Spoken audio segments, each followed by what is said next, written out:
Terima kasih juga diberi kesempatan kepada saya untuk menyampaikan satu materi yang sangat penting, bagaimana menjadi sahabat bagi remaja ya, bagi anak-anak kita begitu. Baik, saya akan share screen dulu untuk materi saya.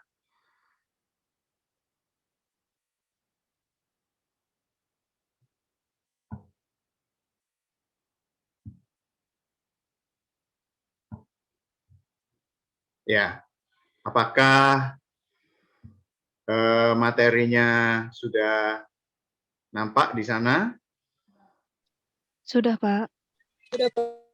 Baik, ya. Ini saya beri judul memahami dan berkomunikasi dengan remaja, gitu ya. Memang dunia remaja ini seperti yang disampaikan oleh kakak-kakak panitia tadi, itu adalah dunia yang membingungkan, gitu ya, karena mereka ada di tengah-tengah. Dibilang dewasa, belum dewasa, dibilang anak-anak, mereka sudah beranjak dewasa, begitu. Nah, di dalam usia yang tanggung seperti ini, ada berbagai macam kendala, ada berbagai macam masalah. Nah, salah satunya adalah bagaimana mereka ini membangun komunikasi dan berinteraksi, baik dengan teman-temannya, teman sebayanya, dengan lingkungannya, tetapi terutama dengan keluarganya, yaitu orang tuanya dan saudara-saudara sekandungnya. Nah, seringkali terjadi banyak sekali hambatan, banyak sekali tantangan yang mereka alami. Mereka seringkali salah mengerti, tetapi mereka juga seringkali disalah mengertikan, gitu ya. Ini menjadi tantangan yang berat bagi mereka. Anak remaja terkadang itu asik dengan dunianya sendiri, sehingga membuat orang tua itu merasa tidak tahu, tidak mengerti apa sih yang sedang dipikirkan, apa sih yang sedang digumulkan. Sementara orang tua ketika bertanya itu tidak mendapatkan jawaban yang diharapkannya. Semakin tidak bercerita anak ini, semakin orang tua khawatir. Dan semakin orang tua khawatir, semakin orang tua ini ingin bertanya, ingin tahu. Dan semakin ingin tahu, anak semakin menjauh. Begitu ya. Nah, gawai, gadget, HP, itu menjauhkan yang dekat, mendekatkan yang jauh. Padahal HP ini menjadi pegangan setiap saat, setiap hari itu menemani mereka. Nah, orang tua sulit sekali berkomunikasi dengan anak dan mereka ada di dalam beda zaman. Nah, hari ini kita akan coba melihat sebetulnya ya. Di awal ini nanti kita akan melihat bahwa remaja dengan orang tuanya itu ada beda zaman, begitu ya. Nah, kemudian nanti kita juga akan melihat apa yang menyebabkan problem-problem di dalam remaja yang utamanya itu terkait dengan masa-masa perkembangan di dalam diri mereka. Lalu di akhir nanti bagian utamanya yaitu bagaimana membangun komunikasi dengan anak-anak remaja, dan anak-anak remaja bagaimana membangun dengan komunikasi dengan orang tuanya. Nah, kalau kita melihat anak zaman dulu dengan zaman sekarang itu ternyata berbeda. Ya, cara bermainnya, cara berkomunikasinya, jenis permainannya, dan bagaimana mereka bermain. Nah, itu tahun 1984 itu bagaimana anak-anak bermain, gitu ya.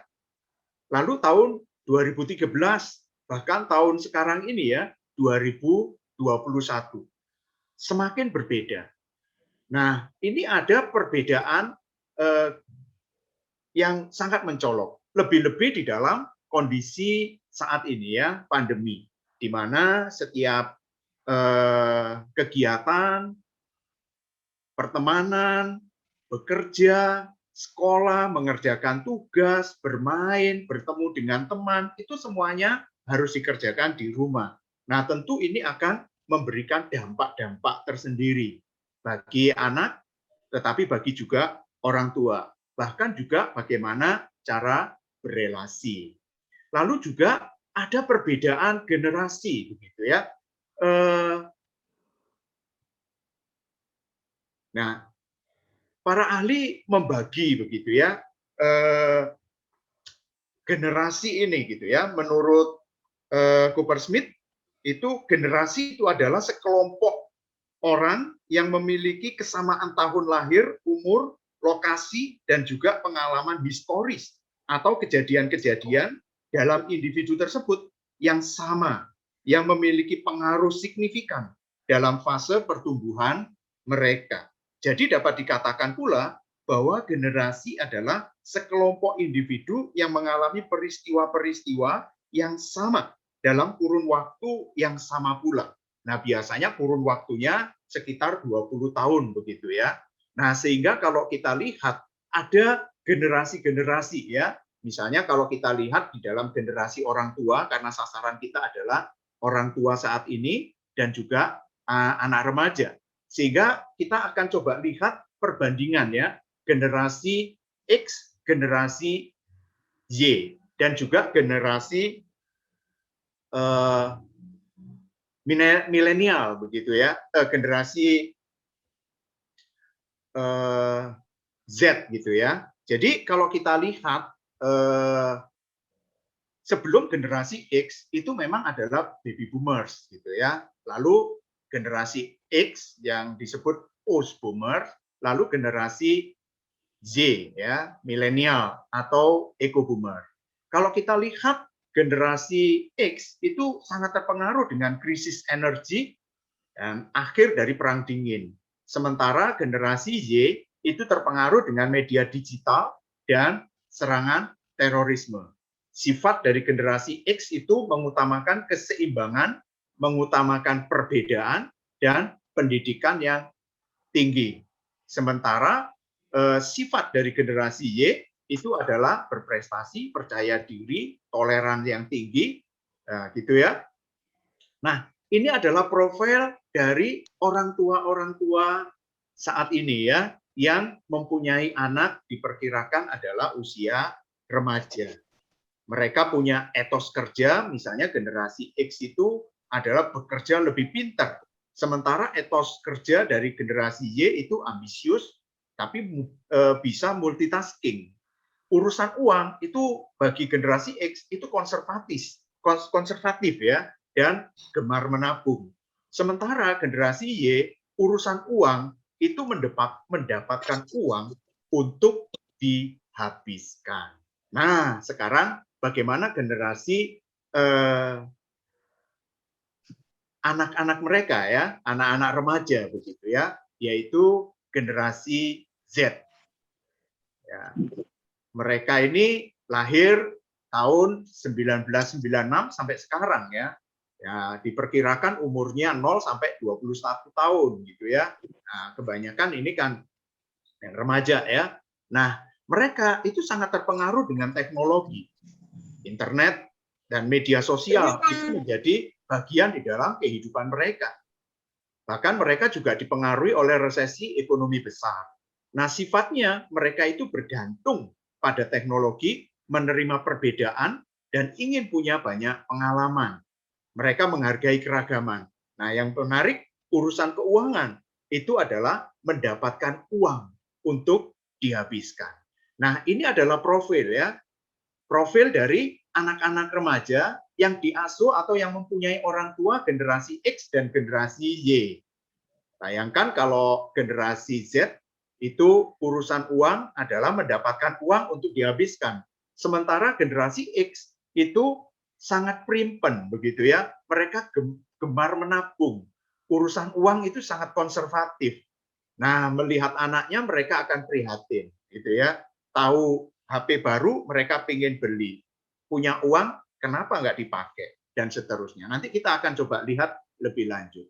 Nah, sekarang bagaimana dengan masalah perkembangan. Ya, perkembangan di dalam remaja. Nah, fase remaja itu merupakan segmen perkembangan individu yang sangat penting, yang diawali dengan matangnya organ-organ fisik seksual sehingga mampu berproduksi. Nah, kata remaja itu diterjemahkan di dalam bahasa Inggris adolescence atau adolecere ya di dalam bahasa Latin, yang berarti tumbuh atau tumbuh untuk masa menjadi dewasa. Dan di sini ukurannya adalah bagaimana mereka bereproduksi gitu ya. Nah, di dalam pemakaian istilah remaja dengan adolescence itu disamakan. Nah, masa remaja itu ditinjau dari rentang kehidupan manusia merupakan masa peralihan dari masa anak-anak ke masa dewasa.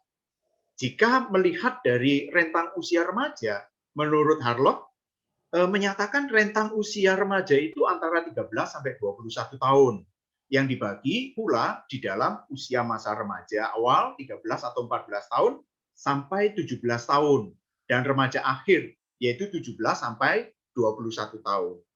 Nah, tetapi WHO itu Badan Dunia yaitu PBB ya menetapkan batas usia 10 sampai 20 tahun sebagai batas usia remaja.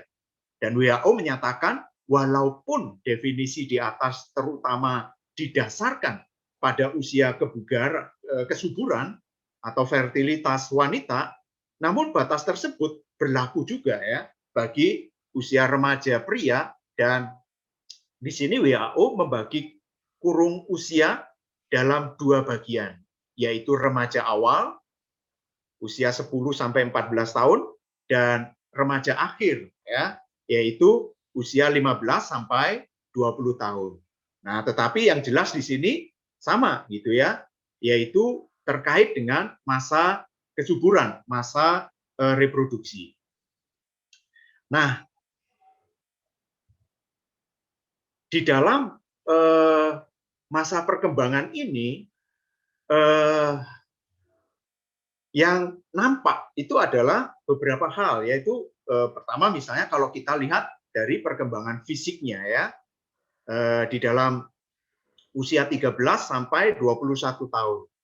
Nah, perkembangan fisik ini di dalam masa pubertas itu ya, lalu juga masa kognitif atau abstract thinking-nya itu mulai berkembang, lalu emosinya itu juga berkembang, tapi kecenderungannya adalah swings gitu ya. Nah, lalu mereka itu ada di dalam masa-masa eksplorasi, ya, masa mencoba-coba, masa mencari-cari, karena keingintahuan mereka itu sangat tinggi. Namun, dengan kerentanan atau kerawanan dan potensi yang sama besarnya. Nah, mereka mencoba apapun. Saya ingat pada masa usia ini mungkin kita ingat ya, apapun kita coba. Masa kita itu mungkin yang paling menarik yang kita coba adalah merokok begitu ya. Nah, pada waktu itu mungkin orang tua kita akan marah gitu ya karena mencoba-coba rokok. Tetapi dengan berlalunya waktu begitu ya sampai saat ini sebagai orang tua itu masalah kekhawatirannya itu lebih dari masalah rokok. Kenapa? Karena sekarang narkoba itu luar biasa sekali ya. Dan kita khawatir sekali jangan sampai anak-anak kita mencoba-coba narkoba yang namanya sabu sampai akhirnya sekali mencoba kan bisa kecanduan. Termasuk juga adalah saat ini yang paling rawan itu adalah masalah homoseksualitas. Nah, kalau masa eksplorasi mereka mencoba-coba, nah ini kan menjadi sesuatu yang rawan sekali bagi anak-anak. Lalu juga masalah idealisme dan kritisisme ya, kritis ya. Nah, terkait dengan apa? Masalah nilai, masalah aturan, masalah keyakinan keluarga atau masyarakat secara umum. Nah, ini seringkali ada benturan-benturan gitu ya antara nilai-nilai. Begini salah begitu salah gitu. Padahal masa remaja itu masa-masa eksplorasi begitu ya. Gaya bicaranya itu perlu diatur begitu ya. Bagi orang tua itu penting sekali, kesopanannya, bahkan juga yang paling eh, mereka tekankan bagi orang tua untuk anak-anak adalah masalah keyakinan. Jangan sampai anak-anak kita itu mempunyai keyakinan yang menyimpang gitu ya. Lalu juga terkait dengan pembentukan identitas ya. Tadi saya katakan pembentukan identitas seksual itu terkait dengan gender ya. Jangan sampai mereka salah mengidentifikasi gender mereka. Apakah mereka wanita? Apakah mereka pria? Nah, sekarang ini di dalam era homoseksual yang menjadi gerakan begitu ya, kadang-kadang mereka ingin tahu dan kemudian mereka melihat ya, jangan sampai begitu ya mereka kemudian salah, kok saya ini perempuan tetapi kok pikiran saya ini saya bukan perempuan, saya ini laki-laki tetapi kok sebetulnya saya ini terjebak di dalam tubuh saya ini laki-laki kok merasa perempuan, berarti perempuan yang terjebak di dalam tubuh laki-laki atau sebaliknya, laki-laki perempuan yang terjebak di dalam tubuh laki-laki. Nah, ini adalah pembentukan identitas gender seksual mereka. Nah, butuh pendampingan pada waktu-waktu seperti ini. Nah, juga masalah sosial, masalah-masalah bagaimana mereka itu berelasi dengan teman mereka. Nah, justru seringkali remaja ini lebih bisa dekat dengan relasinya, tetapi sulit dekat dengan relasi pertemanan mereka, tetapi sulit dekat dengan orang tua. Termasuk juga masalah-masalah religiusitas. Nah, ini adalah seperti tadi saya katakan, ini adalah masalah periode trial and error, begitu ya. Coba-coba antara mereka, mana yang paling cocok di dalam diri mereka. Fase badai dan krisis. Kalau mereka lepas dari badai dan krisis, maka mereka akan menemukan identitas. Tetapi kalau mereka tidak keluar, maka mereka akan mengalami problem di dalamnya. Meningkatnya personal decision making. Mereka butuh latihan untuk mengambil keputusan-keputusan secara pribadi. Terkait dengan keluarga, teman sebaya, dan sekolah, siapa aku ini? Ini menjadi pertanyaan yang penting bagi remaja. Aku mau jadi apa nanti? Dan aku mau kemana? Nah, ini menjadi pertanyaan-pertanyaan yang butuh mereka itu pahami. Kalau mereka itu tidak ada pendamping di dalam hidup mereka, khawatir mereka ini salah di dalam mengambil keputusan. Maka esensial variabel adalah krisis, di mana mereka perlu eksplor. Melalui krisis, sebetulnya ada kesempatan bagi mereka untuk mengenal siapa diri mereka, ada di mana mereka saat itu, dan apa yang harus mereka pegang sebagai kepercayaan. Maka mereka akan komit kalau mereka sudah menemukan apa yang menjadi titik pijak identitas di dalam diri mereka. Maka sekali lagi, di sini peran orang tua itu sangat penting. Orang tua butuh bijak sebagai orang tua yang menemani anak-anak mereka. Remaja perlu membangun rasa percaya diri dan identitas. Jika tahap ini berhasil, maka akan membuatnya yakin dengan dirinya. Namun jika gagal pada tahap ini, akan membuatnya bingung dan sulit mengambil keputusan buat dirinya sendiri. Jika identitas kuat terbentuk, maka terbentuklah kesetiaan, fidelity di dalam diri mereka. Jika terjadi banyak identity confusion, artinya kebingungan terhadap identitas di dalam diri mereka, maka akan menimbulkan postpone responsibility. Mereka banyak menunda-nunda tanggung jawab. Mereka akan bingung, mereka sulit untuk menentukan. Dan ini diawali dari masa remaja. Sehingga kebingungan ini akan terus hadir di dalam diri mereka. Nanti mereka mau masuk jurusan apa, bingung. Nanti mereka akan memasuki keluarga, bingung. Mau pacaran, bingung. Mau yang mana, bingung di dalam diri mereka. Nah, oleh karena itu, sekali lagi, peran orang tua itu sangat penting. Mari coba kita lihat bagaimana perkembangan kognitif anak. Nah, mereka ada di dalam tahap operasional formal, ya, di dalam umur 11 atau 12 sampai 18 tahun ini. Nah, ciri pokok perkembangan pada tahap ini adalah anak sudah mampu berpikir abstrak dan logis dengan menggunakan pola berpikir kemungkinan, ya. Nah, model berpikir inilah dengan tipe model berpikir ilmiah, ya, dengan tipe deduktif dan induktif sudah mulai dimiliki oleh anak. Mereka bergerak apakah dari umum kemudian sampai memuncak kepada kesimpulan, atau dari pokok kesimpulannya sampai kepada yang gambaran umum. Nah, ini adalah model berpikir. Nah, sudah mulai dimiliki oleh anak dengan kemampuan menarik kesimpulan dari setiap pemikiran-pemikiran ilmiah tersebut. Nah, mereka mulai bisa menafsirkan dan mengembangkan hipotesa. Nah, pada tahap ini, kondisi berpikir anak sudah dapat bekerja secara efektif dan sistematis.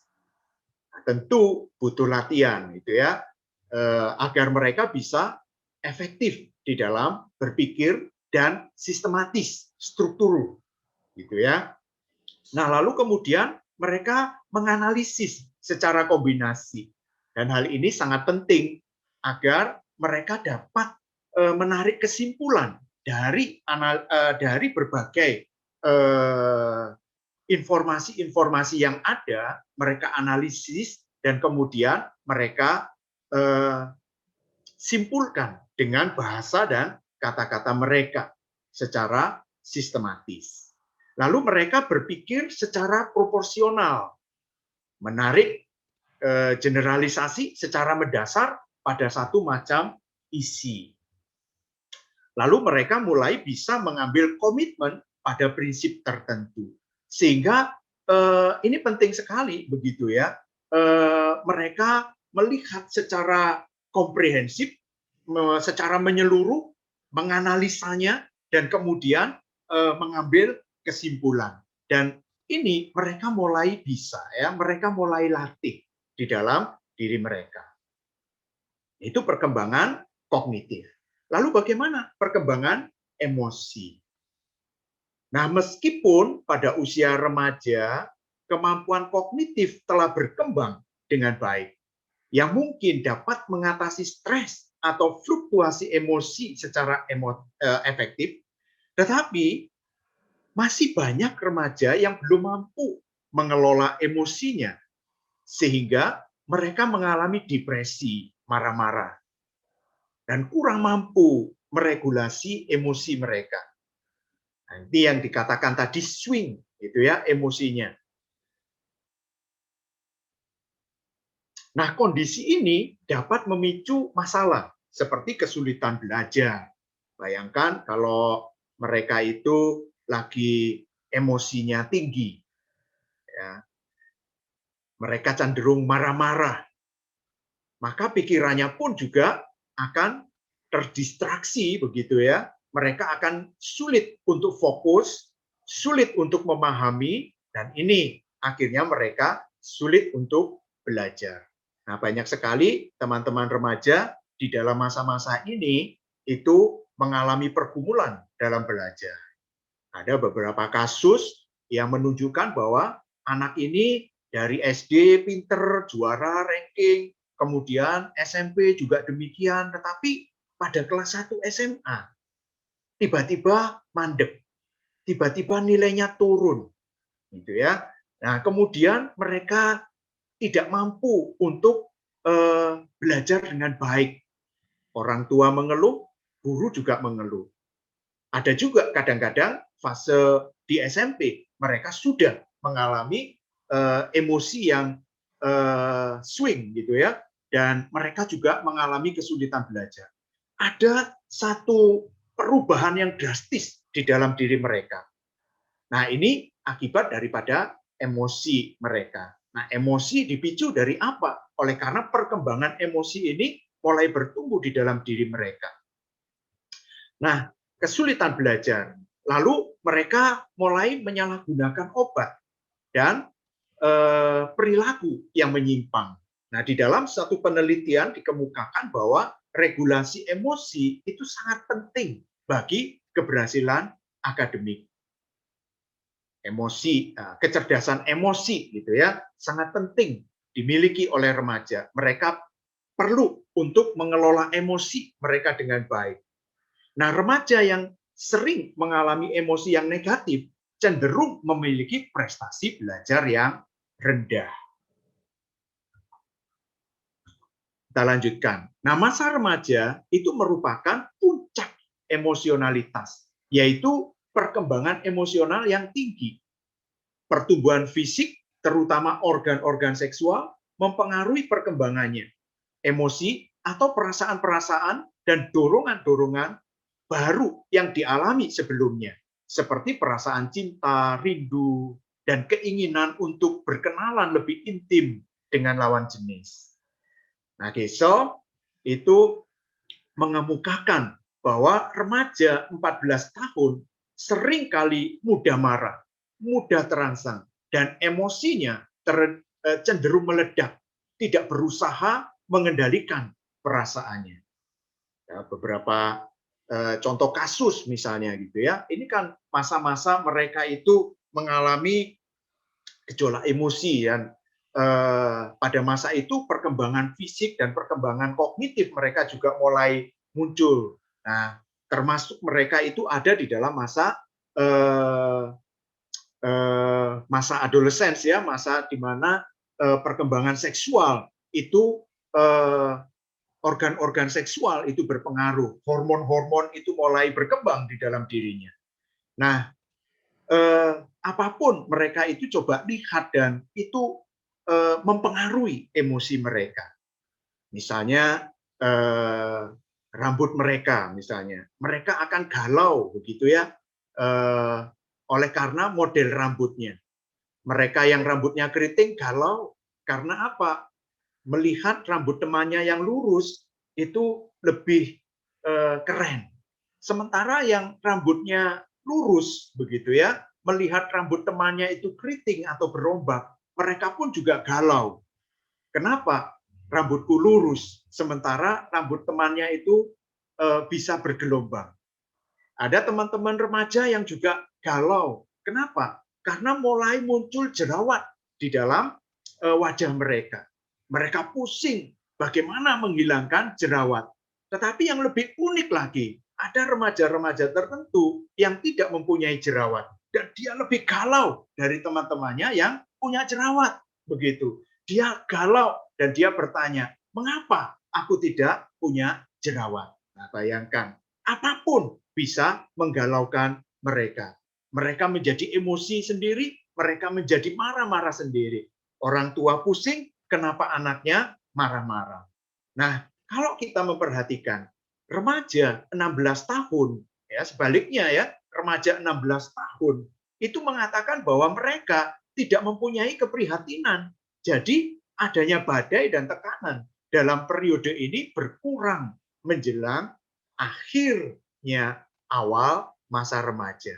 Jadi kalau kita memperhatikan remaja-remaja awal di situ, mereka begitu galau, begitu emosi, meledak-ledak, tetapi seiring dengan waktu, begitu ya, mulai bisa menurun sebetulnya. Tetapi ada beberapa remaja yang sulit untuk bisa turun atau menurunkan tensi di dalam emosinya. Nah, mereka-mereka yang gagal mungkin adalah mereka-mereka yang sulit untuk menemukan siapa dirinya. Nah, sekarang bagaimana masalah komunikasi antara orang tua dan remaja? Hal yang sering orang tua lakukan di dalam komunikasi dengan anak terkadang kurang tepat, ya, sehingga dapat menyebabkan anak menjadi kasar saat berkomunikasi dengan orang tuanya. Kita perhatikan berbagai macam masalah, baik masalah perbedaan generasi maupun juga masalah-masalah perkembangan.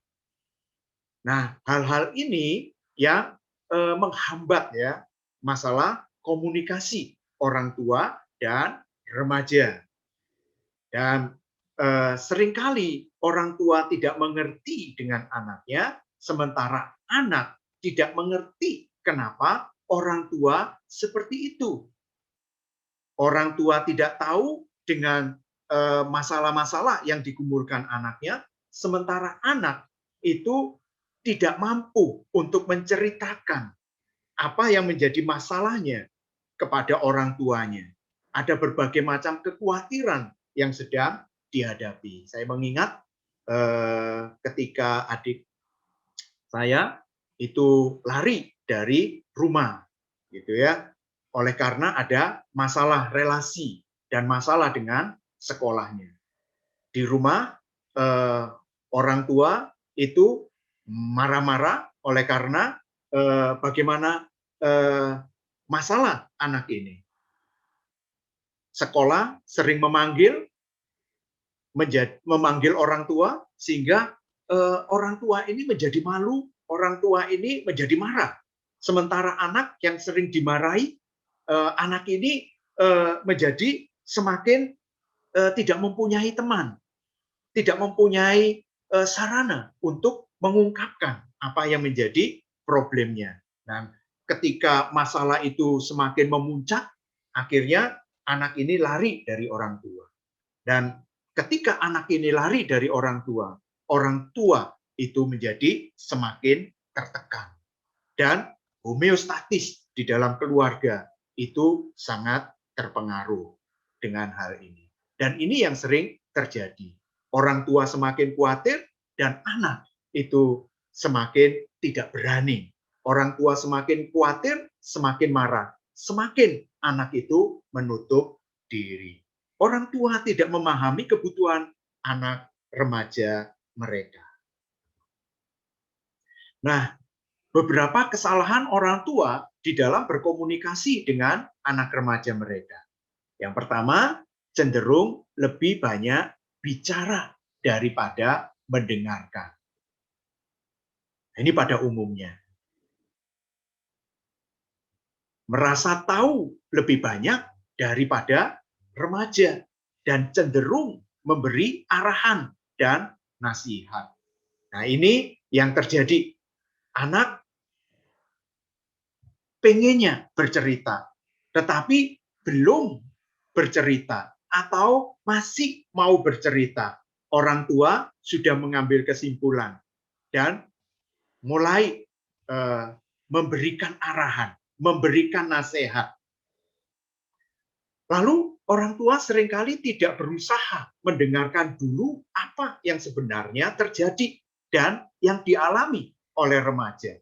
Orang tua merasa lebih superior, lebih lebih berotoritas, gitu ya, dan harusnya lebih mengarahkan. Nah, karena orang tua itu memandang bahwa fungsi sebagai orang tua adalah mengarahkan, dan ini terjadi oleh karena kekhawatirannya kepada anak remajanya. Dia pengen anak remajanya itu baik, dia pengen anak remajanya itu tidak salah arah.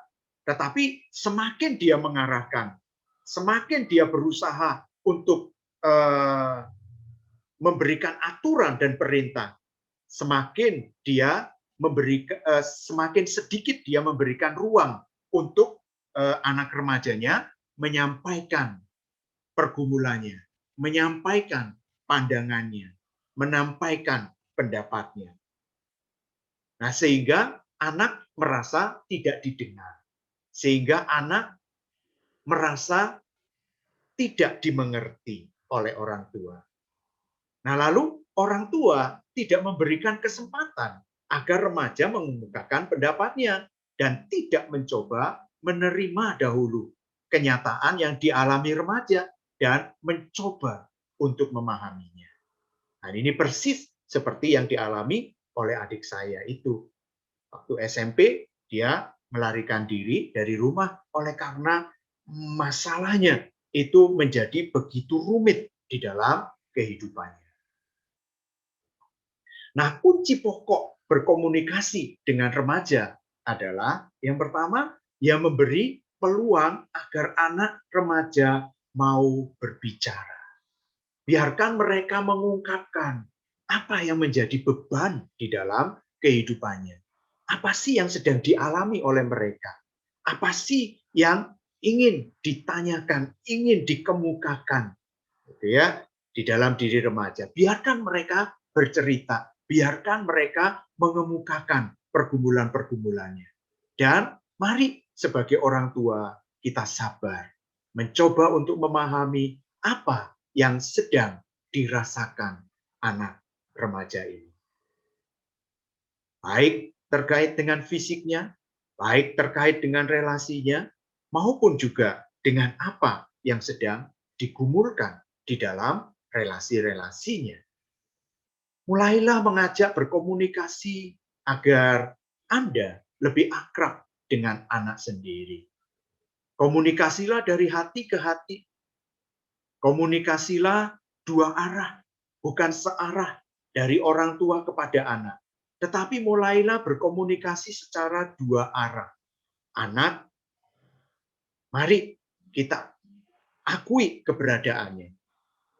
Mari kita mengerti apa yang menjadi buah pikirannya. Sebagai orang tua, tidak harus kita itu yang lebih tua, tidak harus orang tua yang dapat mengajarkan anaknya. Namun orang tua itu bisa berbagi pendapat dengan anak sendiri. Tidak menutup kemungkinan orang tua itu bisa belajar dari anaknya melalui berbagai macam hal yang dihadapi oleh anak-anaknya. Oleh sebab itu orang tua harus mau belajar dan berubah di dalam cara berbicara dan cara mendengar. Bagaimana membangun komunikasi dengan anak remaja? Nah, ada komunikasi yang bisa berjalan dengan baik, open road gitu ya. Kalau orang tua itu bisa menerima, mampu bernegosiasi ya, mampu mendengarkan, mampu untuk menumbuh kembangkan ya, mampu respect, memberikan support gitu ya, dan percaya kepada anak-anaknya. Betapa luar biasanya anak-anak yang bisa diterima oleh orang tuanya. Kita memberikan kemungkinan-kemungkinan dari apa yang disampaikan oleh anaknya. Mungkin anaknya menyampaikan gagasan A, mungkin orang tua yang kenyang dengan pengalaman, gitu ya, tidak langsung memotong gagasan anak yang yakin bahwa A itu yang terbaik. Mungkin orang tua bisa negosiasi ya. Oh ya, bagus sekali ya gagasanmu itu. Tetapi sebetulnya masih ada gagasan yang lain ya. Gagasan B, gagasan C, gagasan D. Nah, kira-kira mana ya yang lebih baik? Nah, orang tua kemudian mulai berbicara dari hati ke hati. Orang tua memberikan support apapun yang diputuskan oleh anak itu. Maka anak belajar percaya diri ketika dia itu dipercayai oleh orang tuanya. Tetapi kalau orang tua itu kebiasaan komunikasinya adalah blaming, kritikal, menghakimi, ceriwis begitu ya, cerewet, bribing ya, lalu banyak komplain ya. Nah, bagaimana anak ini bisa mengembangkan rasa percaya dirinya, bisa mengembangkan buah pikirannya. Bagaimana dia ini menemukan kebenaran-kebenaran yang luas itu di dalam dirinya. Kalau belum-belum sudah dihakimi, belum-belum sudah dikritik, belum-belum sudah dicerewetin, gitu ya. Sehingga alih-alih membawa anak itu ke dalam komunikasi dan menemukan satu kebenaran yang utama, justru anak itu menjadi khawatir. Dan disinilah komunikasi itu menjadi tertutup. Anak menutup diri, anak tidak mau untuk membuka diri berkomunikasi dengan orang tuanya. Maka mari mendengarkan anak remaja, ya. Bagaimana mendengarkan anak remaja? Mendengar itu berbeda dengan mendengarkan. Mendengarkan itu butuh keterampilan. Mendengarkan itu kritis, paham, dan ada keterampilannya, ya. Jadi mendengarkan dengan aktif, ya, menjadi pendengar yang aktif itu bagaimana? Pertama, menghilangkan hal yang dapat mengganggu, ya, menghilangkan hal-hal yang mengganggu, ya, buang kecemasan-kecemasan di dalam diri kita, ya, menghadap pada anak dan menatap langsung matanya. Jadi konsentrasi, jangan terpecah, ya, jangan terpecah. Kalau saat berbicara dengan anak, tolong singkirkan HP, tolong matikan TV, tolong matikan radio, tolong matikan musik, begitu ya. Ini mungkin dapat mengganggu ya, konsentrasi, mengganggu kita mendengar dengan baik. Serius gitu ya, menghadap pada anak dan mulai menatap anaknya dari hati ke hati. Mengangguk dan memberikan pernyataan netral. Ya, oke, saya mengerti. Lalu bagaimana? Lalu merangkum perkataan anak sesekali, ya, sesekali merangkum untuk menunjukkan bahwa Anda mendengar perkataan anaknya, mendengar perkataan anak tersebut. Lalu meminta klarifikasi jika diperlukan. Apakah maksudmu seperti ini? Begitu ya. Nah, ini adalah keterampilan untuk mendengarkan. Ingat, jangan terlalu cepat menghakimi. Sabar, dengarkan dahulu. Sampai anak itu selesai berbicara. Perhatikan bahasa tubuh. Jangan terkesan menghakimi. Dari mimik kita, ya, itu kelihatan. Dari body language kita, itu anak peka sekali. Orang tua ini mau mendengar atau mau menyediakan waktu, atau ini orang tua ini sebetulnya sedang sibuk, sedang tidak mau mendengar, begitu ya. Nah, jangan cepat menasehati.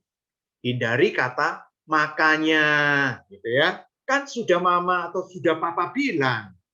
Kalau nanti nonton TV, nonton berita, nah tuh kan, ingat, kadang seperti itu.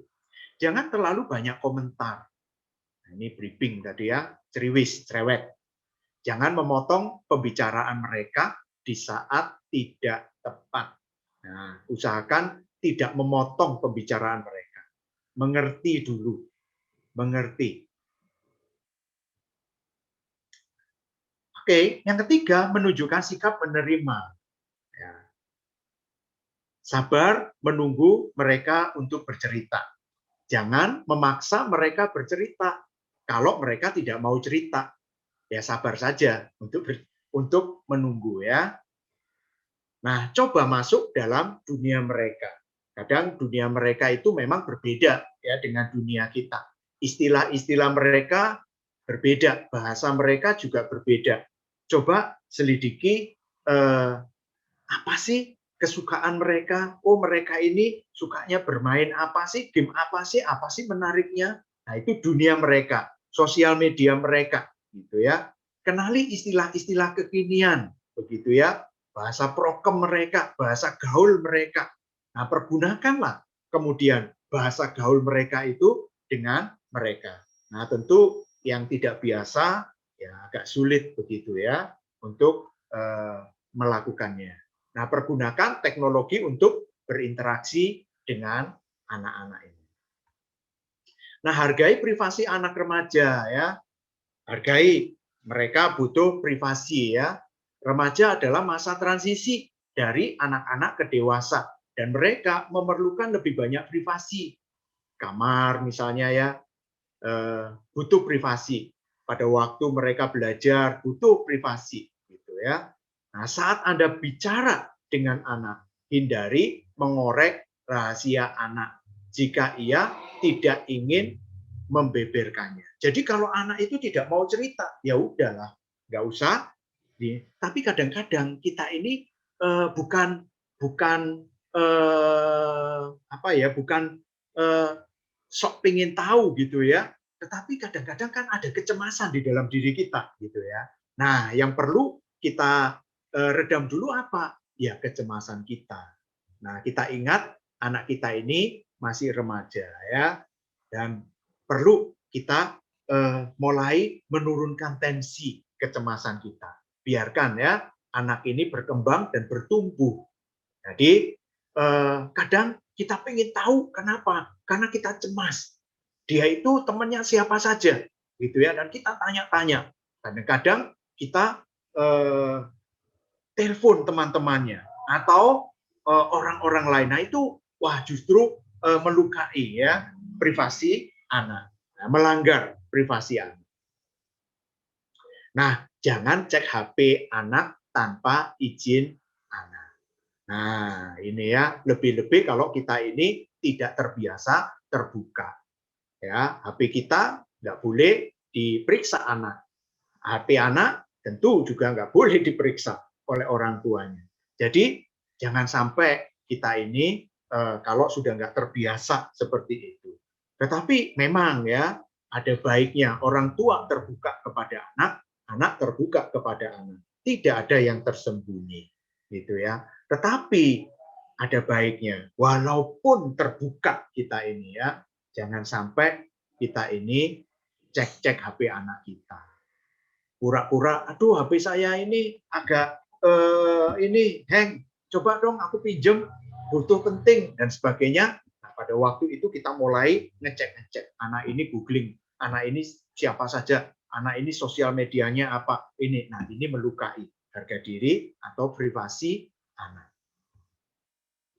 Sehingga akhirnya anak ini menjadi curiga dan tidak mau bercerita. Buatlah lebih banyak pernyataan yang positif, sebanyak mungkin yang positif. Lebih baik positif daripada yang negatif. Masalahnya adalah kadang-kadang kita ini tidak mau tidak mau memberikan reward kepada anak-anak kita. Waduh, nanti kalau anak itu di sanjung-sanjung, anak ini di baik-baik gitu ya, di di reward yang banyak, anak ini justru malah ngelonjak atau malah lengah dan sebagainya. Nah, kadang-kadang itu alasan yang tidak pada tempatnya. Katakanlah baik kalau memang itu baik. Ya, kadang-kadang ada orang tua itu nggak mau memuji anaknya di depan anaknya. Gitu ya. Sudah dapat nilai 100 begitu ya. Wah, anak ini baru satu kali aja sudah senang gitu ya. Nanti kalau dapat 80, gimana kamu dapat 80? Nah, agak menyakiti ya. Nah, lebih baik, wow, kamu dapat 80 ya, bagus sekali, bisa. Nah, ini lebih positif daripada gitu ya. Sudah senyum-senyum, coba lihat temanmu itu. Nah, ini lebih negatif ya. Nah, coba mari kita ubah bahasa yang lebih positif. Ketika anak pulang terlambat, kenapa terlambat? Nah, ini kan negatif ya. Bagaimana perkataan itu dibuat lebih positif, gitu ya, dari sekedar melihat negatifnya, melihat dari sorot curiganya atau khawatirnya, begitu. Nah, memberi kritik pada anak Anda akan memperburuk komunikasi. Jadi, pastikan Anda memberi pernyataan yang positif saat Anda perlu mengoreksi perbuatannya. Hindari perdebatan, konflik yang tidak perlu. Lebih baik kita berbicara, misalnya ketika anak terlambat, ya, ya kita anak aja terlambat itu sudah merasa bersalah begitu loh, ya. Ya, mungkin kita ajak ngomong begitu loh ya, bukan mengapa terlambatnya ya. Ya mungkin ada banyak cara ya untuk menghindari perkataan-perkataan yang negatif. Tunjukkan bahwa Anda itu mengasihi Anda, gitu. Mengasihi mereka ya. Jadi teman diskusi, teman bermain. Ajaklah mereka berbicara dari hati ke hati. Mengapa mereka itu terlambat dan ungkapkan ya mungkin kekhawatiran Anda terkait dengan anak Anda daripada Anda mengungkapkan kekhawatiran itu dengan bahasa marah gitu ya. Sebetulnya kan kita ini khawatir ya anak-anak kita ini terlambat apakah ada masalah gitu ya di sana kok bisa terlambat begitu ya apakah ada kendala gitu ya akhirnya kita marah-marah gitu ya. Nah, padahal kita sebetulnya ingin mengungkapkan kekhawatiran kita. Ajaklah berbicara dari hati ke hati. Nah, ini ada beberapa contoh ya berkomunikasi dengan remaja ya, dengan positif ya. Utamanya adalah untuk mencapai tujuan yang sama ya, sebetulnya memiliki banyak pilihan cara berkomunikasi kepada anak. Nah, di dalam penerapannya kalau kita lihat ini ada yang positif, ada yang negatif. Gitu ya. Nah, ini agak miring ya. Ya.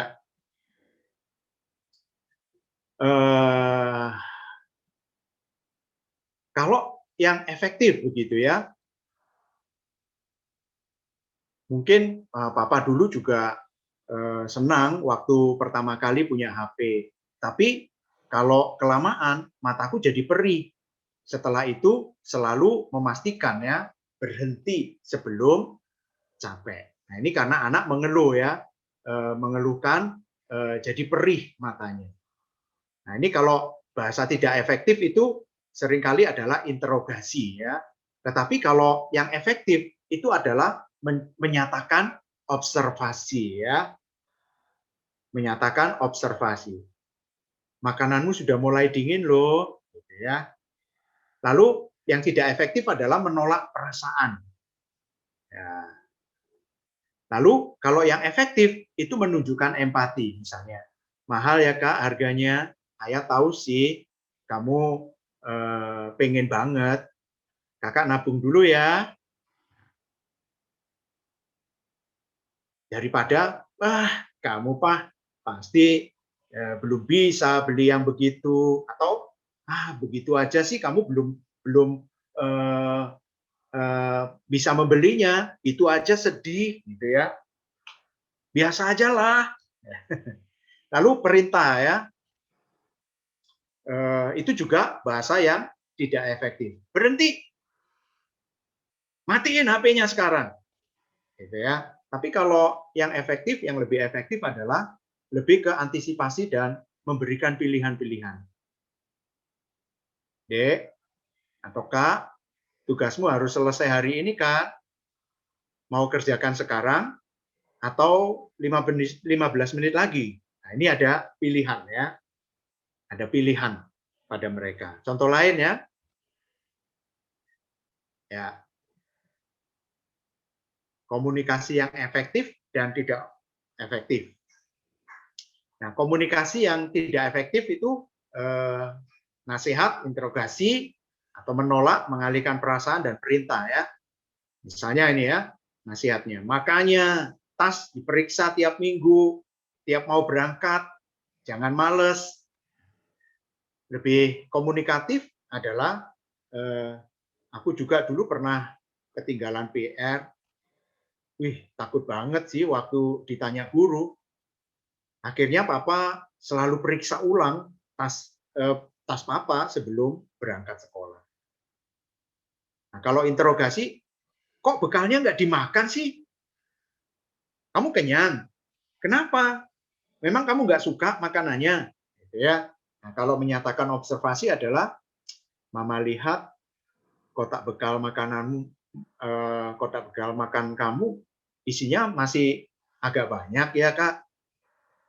Ya, nah, nanti dia akan bercerita. Lalu komunikasi yang tidak efektif lagi adalah menolak atau mengalihkan perasaan. Masa sih kamu capek? Kan cuma gitu doang. Masa sih ngantuk? Nah, lalu menunjukkan empati ya. Ngantuk ya rasanya habis pulang sekolah. Apa ya yang paling bikin lelah hari ini? Nah, nanti ini akan membuka komunikasi ya. Dia akan bercerita. Nah, kalau perintah ya mandi sekarang. Nah, kalau pilihan kita akan berangkat ke rumah nenek 1 jam lagi ya. Mau selesaikan baca dulu, baru mandi, atau mandi dulu baru lanjutkan membaca dan seterusnya ya. Nah, akhirnya ada satu puisi ya yang disampaikan oleh Dorothy ya di akhir daripada sesi ini sebelum tanya jawab ya. Anak belajar dari kehidupan. Jika anak dibesarkan dengan celaan, ia belajar memaki. Jika anak dibesarkan dengan permusuhan, ia belajar berkelahi. Jika anak dibesarkan dengan cemoohan, ia belajar rendah diri. Jika anak dibesarkan dengan penghinaan, ia belajar menyesali diri. Sebaliknya, jika anak dibesarkan dengan toleransi, ia belajar menahan diri. Jika anak dibesarkan dengan dorongan, ia belajar percaya diri. Dan jika anak dibesarkan dengan pujian, ia akan belajar menghargai. Kiranya apa yang kita pelajari hari ini bisa menginspirasi kita bersama untuk membangun relasi dan kedekatan dengan anak-anak kita. Tuhan memberkati kita sekalian.